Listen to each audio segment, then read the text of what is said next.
Ngayong 2024, naghahanap ka ba ng isang motor na may murang halaga at di matatawarang kalidad, yung tipong magagamit mo pa sa pang-araw-araw, o kaya pang negosyo ay sulit din talaga? Baka makatulong sa iyo ang video na ito dahil tatalakayin natin ang 5 sa pinakamurang motor ng mga sikat at kilalang brand dito sa bansa, ang Yamaha at ang Honda Motors. Bukod sa pagiging affordable ng mga ito ay sobrang tipid na rin itong kumonsumo sa gasolina at tamang-tama lang yan sa patuloy ng pagtaas pa ng presyo ng gasolina. Pero bago pa man natin ipagpatuloy yan, kung bago ka pa lamang po dito sa aking channel, baka naman kapatid kung pwede mo maklik ang subscribe button, pati na ang notification bell, para naman ma-update kita palagi sa mga video na gagawin ko pa. Ang una sa listahan na isa rin sa pinakamurang motor ng Yamaha Motors ay ang Mio Sporty. Isang pang daily commuting system na motor na sa pangalan pa lang ay makikita mo na ang pagiging sporty ng isang ito, na madalas ito rin ang nakikita sa syudad na kung saan ay ginagamit na rin ng marami. Sa pagiging katamtamang laki lang din naman kasi ng body type nito, ay hindi mo akalaing ginagamit ding panghanap buhay ng ilan nating mga kababayan. May 2-seating capacity at naglalaman ng convenient at satisfying features ang motorsiklong ito, sa pagkakaroon din kasi ng underseat compartment storage, may front footboard at glove box compartment sa harapan na lagayan ng maliliit na bagay. At kahit papano ay malakas rin ang makina sa biritan kung kinakailangan. Sa pagkakaroon ng 114 cubic centimeter na displacement capacity, naka-single cylinder, 4-stroke, single overhead cam na may 2 valves. Ang buong makina na may air-cooled type na cooling system at carburetor type pa ang fuel system naman nito. Sa fuel tank capacity ay may 4.1 liters na kayang kumonsumo naman ng hanggang sa 50 km per liter. Pagdating sa maximum output level ay katangi-tangi rin ang bilis na ipinamamala sa pagkakaroon ng 7.6 horsepower sa kada 8,500 RPM. Habang ang maximum torque naman nito ay 7.2 Nm sa kada 5,500 RPM.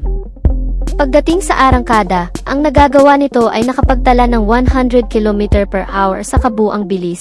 Pagdating naman sa mga suspensions brakes nito sa front, ito ay naka-telescopic fork, habang ang rear suspension naman nito ay may single-sided shock absorber. Ang braking system sa front ay naka-single disc at drum brake type naman ang rear brake nito. Sa wheeling tire size nito ay may sukat sa harapan na 70/90 R14, habang ang rear tire size naman nito ay 80/90 R14. Ang mga ilaw nitong motorsiklo, sa front and rear ay naka-bulb type pa, ngunit pagdating naman sa kanyang dimensions, ang seating height nito ay may sukat na 745 mm na may kababaan lang. Kaya para sa mga lady rider ay pwede rin talaga dahil magaan lang din kasi ang timbang nitong motorsiklo na may 94 kg na kabuang bigat. Sa presyo ay kayang-kaya mo na rin na may kabuang halaga na 71,400 pesos dito sa bansa. Para naman sa pangalawang motorsiklo sa listahan natin, nagmula naman sa Honda Motors, ang Honda Beat.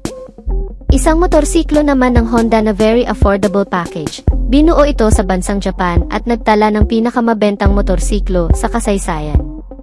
Ang pagiging automatic motorcycle scooter naman ng isang ito ang siyang nagpalakas pa lalo ng imahe nito sa marami, hindi nagkakalayo sa Mio Sporty ng Yamaha. Ang body size na napaka-reliable ding gamiting riding body, ginawa ito bilang pang-service sa araw-araw ng mga taong sawa na sa mainit na traffic sa kalsada. Ang pagiging maliit din kasi na klase ng motorsiklong ito ang tanging advantage nito dahil mas madali mong maisisingit at mas madali ring imanyobra. May kalakasan sa makina at may katipiran sa gasolina, complete package kumbaga. Kung naghahanap ka ng isang otomatikong motorsiklo ngayon, baka para sa'yo na nga ang motor na ito. Sa kabuang makina, ito ay powered by 110 cubic centimeter na displacement capacity, naka-single cylinder, 4-stroke, single overhead cam with 2 valves at naka-air-cooled type naman ang cooling system nito. Pagdating naman sa fuel system, ito ay naka-injected type na. Kaya pagdating sa patipiran ay mapapalaban ka talaga sa mahabang biyahe na kaya nitong gawin sa pagkakaroon ng fuel tank capacity na 4 liters ay kayang kumonsumo ng 60 to 65 km per liter. Ganyang katipid ang motor na ito kaya madalas ito rin ang tanging takbuhan ng mga delivery rider sa bansa na kahit papano ay may kalakasan na rin naman ang makina. Sa pagkakaroon ng maximum output na nakagagawa ng 8.68 horsepower sa kada 7,500 RPM, habang ang maximum torque naman nito ay 9.21 Nm sa kada 6,000 RPM. Pagdating sa average top speed ay nakagagawa din ng pinakamabilis na takbo na umaabot naman sa 95 km/h. Pagdating naman sa ibang mga bagay na meron ito, ay ang underseat compartment storage nito, may flat footboard at mga bulsa sa harapan. Naka-bulb type lang din ang mga ilaw nito na kahit papano ay kitang-kita ka na rin naman sa mga madidilim na kalsada. Pagdating sa suspensions at brakes sa front, ito ay naka-telescopic fork, habang ang rear suspension naman nito ay naka-single shock absorber. Ang braking system naman nito sa front ay naka-single disc, habang naka-drum brake type naman ang rear brake nito. Sa kabuang sukat ng seating height, ito ay may 740mm, hindi ganun kataas, kaya kahit 5 flat ka lang ay kayang-kaya mo ito. Ang buong bigat ng motorsiklong ito ay nasa 93 kg, mas madaling imanyobra at isingit-singit. Sa kasalukuyan ay may tatlong klaseng variant ang motorsiklong ito, ang Fashion Street, ang Street, at ang premium na ISS version. Madalas na napapansin lang na magkakaiba ang mga ito ay sa mga decals at design pang external. Sa kabuang presyo, ito ay nagkakahalaga ngayon mula sa 70,900 hanggang sa 73,900 pesos. Para naman sa pangatlong motorsiklo na sobrang mura na rin ang halaga, ito ay nagmula pa rin sa Honda, ang TMX 125 Alpha, isa rin sa pinakamatatag na classic bike ng Honda. Ang TMX 125 Alpha na kung saan ay pinagkakatiwalaan na rin ng marami pagdating sa pagiging malakas at tibay ng makina na kayang gawing panghakutan kung kinakailangan. Kung naghahanap ka ng budget-friendly na motorsiklong pang negosyo, isa rin siguro sa ma-advise ng marami ang motorsiklong ito, dahil bukod sa pwedeng lagyan ng sidecar, ay napakainam din talagang gamiting pang daily commuting system. Tumatagal din talaga ang kalidad ng motorsiklong ito, gaya ng iba na ginawang pang-deliver sa araw-araw. Ang pagiging klasikong design na sinamahan ng mga features na kahit papano ay hindi na rin naman napag-iiwanan. Ang pagkakaroon ng kabuang makina na powered by 125 cubic centimeter na displacement capacity, naka-single cylinder, 4-stroke, OHC, at naka-2 valves, ang cooling system naman nito ay naka-air-cooled type. Pagdating naman sa fuel system, ito ay naka-carburetor type, ngunit matipid naman sa fuel consumption na umaabot sa 50 km per liter. Ang fuel tank capacity nitong motorsiklo ay may kalakihan na rin na kayang kargahan ng 8.6 liters na full tank. At malakas na makina na may maximum output level na 9.6 horsepower sa kada 8,000 RPM, habang ang maximum torque naman nito ay 9.1 Nm sa kada 6,500 RPM. Sa average top speed, ito ay nakagagawa ng hanggang sa 100 km/h. At para sa iba pang specs nito mga kamoto, ang ilaw nito sa lahat ay naka-bulb type pa, ang headlight at mga turn signal lamps, pati na ang tail light nito. Pagdating naman sa suspensions and brake, sa front ito ay naka-telescopic fork, habang ang rear suspension naman nito ay naka-dual shock absorber. Ang front and rear brake nitong motorsiklo ay parehong naka-drum brake type pa. May kabuang sukat ang gulong nito sa harap at likod na size 18. At para naman sa dimensions, ang seating height ng motorsiklong ito ay 759mm na kayang upuan ng hanggang sa 5 flat ang height. May bigat na 113 kg na kayang-kaya ring imanyobra. Sa kasalukuyan naman ang presyo nitong motorsiklo ay nasa 56,900 pesos lamang dito sa bansa. Para naman sa pang-apat na motorsiklo, nagmula naman ito sa Yamaha, ang Yamaha WTX 125. Kung pang-araw-araw na pag-gray naman ang habol mo, yung tipong mayaalay mo rin sa panghanap buhay at pang-business, ang motorsiklong ito ay ma-advise ko rin. Isang manual motorcycle street bike na kung sa palakasan naman ng makina ay hindi na rin magpapahuli. Madalas itong ginagawang service ng marami, at kung sa long ride ay pit na rin naman, may 2-seating capacity na 2-wheeler bike at sporty-looking na pang-brusko naman ang datingan. Yung tipong kahit papano ay parang ang macho mo na rin kapag nakasakay ka na dito. Gawang Japanese manufacturer na din, kaya kung sa tibay at tatag ng makina ay mapagkakatiwalaan mo na rin itong Yamaha WTX 125. Isang manual motorcycle street bike na pagdating sa kabuang makina. Ito ay powered by 125 cubic centimeter na displacement capacity, naka-single cylinder, 4-stroke, single overhead cam, with 2 valves. Naka-air-cooled type naman ang cooling system nito. Pagdating naman sa fuel system, ito ay naka-carburetor type pa, na may fuel tank capacity na malaki-laki na rin na 7.6 liters ang full tank, kayang kumonsumo naman ng hanggang sa 52 km per liter.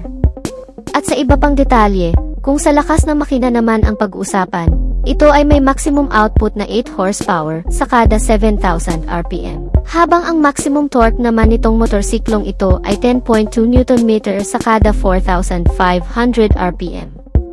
May kabuuang bilis na umaabot naman ng hanggang sa 105 km per hour. Kung bibilhin mo ito para kabitan ng sidecar at gawing tricycle ay pwedeng-pwede rin talaga. Sa lakas ng arangkada, kahit pa 6 na tao ay kayang dalhin ito. Pagdating sa suspensions at brakes, sa front, ito ay naka-telescopic fork, habang ang rear suspension naman nito ay may 4 na shock absorber with cold spring na nakasama. Huwag na kayong magtaka, dahil pangkargahan talaga ang motorsiklong ito. Pagdating naman sa braking system, sa front and rear, ito ay parehong naka-drum brake type na may seating height naman na 800 mm, ang kabuang taas at ang buong timbang naman ng motorsiklong ito ay 114 kg at may kasalukuyang presyo na umaabot ngayon sa 52,900 pesos. Very affordable na motorsiklong panghanap buhay na Weighty X125. Para naman sa panghuli, ang panglimang motorsiklo na nagmula naman sa Honda, isang motorsiklo na sobrang tagal na ring namamayagpag sa bansa, ang Honda Wave 110 Alpha. Ang isa sa ipinagmamalaki rin ng Honda pagdating sa larangan ng pinakamatibay at matipid na motorsiklo na ginawa rin sa bansang Japan. Itong Honda Wave 110 Alpha, isang affordable commuter bike na pambato ng Honda bilang isang underbone category at naglalaman ng iba't ibang bagay na nakatutulong sa pagiging reliable nito. Matagal nang ginagamit ng mga Pilipino mula pa sa kauna-unahang modelo nito na hanggang ngayon ay may ilan pa rin ang namamayagpag sa actual road riding. Kung isa ka sa nagkaroon ng unit na to ay masasabi mong may perpektong motor ka na rin kahit papano dahil sobrang tibay talaga. Batay nga sa mga nakakilala natin na nagkaroon ng motorsiklong ito ay mga ilang taon na ring nakakasama sa pang-araw-araw na nagagamit magpahanggang ngayon, ngunit ano pa nga ba ang meron sa motor na ito? Ang pagkakaroon ng kabuang makina na powered by 109.16 cubic centimeter na displacement capacity, naka-single cylinder, 4-stroke, overhead cam, at air-cooled type naman ang cooling system nito. Pagdating sa fuel system, ito ay naka-DCOCDI at carburetor type pa, ngunit matipid na rin namang kumonsumo sa gasolina. Pagdating sa fuel tank capacity, ito ay may abot kayang laki ng tangke na umaabot sa 3.7 liters. At kayang kumonsumo ng hanggang sa 55 km per liter. Ang makina nitong motorsiklong ito ay may kalakasan na rin. Pagdating sa maximum output, ito ay nakagagawa ng 8.1 horsepower sa kada 7,500 RPM, habang ang maximum torque naman nito ay nasa 8.46 Nm sa kada 6,000 RPM. Kaya pagdating sa buong bilis, ito ay nakagagawa lang din naman na umaabot sa 90 km per hour. Ang mga ilaw naman nito ay naka-bulb type pa, mula sa headlight, mga turn signal lamp, at ang tail light nito, hindi na rin naman masyadong issue. Yan dahil sa tagal din naman kahit papano mapundi nitong mga ilaw nito. Ang suspensions and brakes naman nito, sa front, ito ay naka-telescopic fork, habang ang rear suspension naman nito ay naka-dual shock absorber with coarse brake.